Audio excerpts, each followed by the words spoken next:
ஆச்சி மசாலா எந்த சமையலும் ருசி தேடும் ரகசியம் 20 ரூபாய். மேகதாது அணை திட்டத்தை செயல்படுத்தியே தீருவோம்னு பேட்டி அளிச்சிருக்காரு கர்நாடக அமைச்சர். மேகதாது அணை திட்டம் தொடர்பா கர்நாடகா தமிழகம் ரெண்டுத்துக்குமே இது பயன் தரும் இப்படின்னு சொல்லி கர்நாடக நீர்வளத்துறை அமைச்சர் ராமலிங்க ரெட்டி செய்தியாளர் சந்திப்பில் தெரிவிச்சிருக்கக்கூடிய ஒரு முக்கிய செய்தியை நம்ம பார்க்கிறோம்.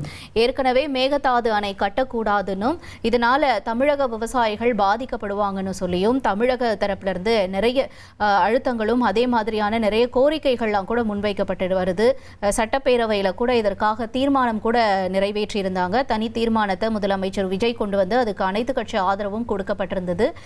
இது தொடர்பாக அடுத்தபடியாக டி.கே. சிவகுமார் கர்நாடகாவினுடைய முதலமைச்சர் டி.கே. சிவகுமார் அவர் என்ன சொன்னார்னா, இந்த மேகதாது அணை திட்டம் தொடர்பாக தமிழக அரசு என்ன தீர்மானம் கொண்டு வந்தாங்க நான் இன்னும் முழுசா படிக்கல. முழுசா படிச்சதுக்கு அப்புறமா அது என்ன எப்படி இதை செயல்முறைப்படுத்த முடியும் அப்படிங்கிற மாதிரிலாம் நாங்கள் யோசிக்கிறோம் அப்படின்னு அவர் சொல்லியிருந்தாரு. இப்போ இதற்கிடையில் நீர்வளத்துறை அமைச்சர், அதாவது கர்நாடகாவுடைய நீர்வளத்துறை அமைச்சர் என்ன சொல்றாருன்னா, மேகதாது அணை திட்டத்தை நாங்கள் கண்டிப்பாக நிறைவேற்றியே தீருவோம் அப்படின்னு சொல்றாரு.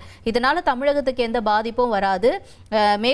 குடிநீர் அப்புறம் மின் உற்பத்திக்காக மட்டும்தான் நாங்கள் தண்ணீரை பயன்படுத்துவோம். தமிழக விவசாயிகளுடைய பாசனத்துக்கு தண்ணீர் தடையில்லாமல் கிடைக்கும் அப்படிங்கிறதெல்லாம் அவரோட தரப்பில் கொடுக்கப்பட்டிருக்க வாக்குறுதியா இந்த பிரஸ் மீட்ல இருக்கு. ஆனால் இந்த திட்டம் செயல்படுத்தப்படுமா இல்லையா என்பது தொடர்பாகலாம் நம்ம பொறுத்து இருந்து பார்க்க வேண்டிய நேரம் இருக்கு. ஆச்சி மசாலா எந்த சமையலும் ருசி தேடும் ரகசியம் 20 ரூபாய்.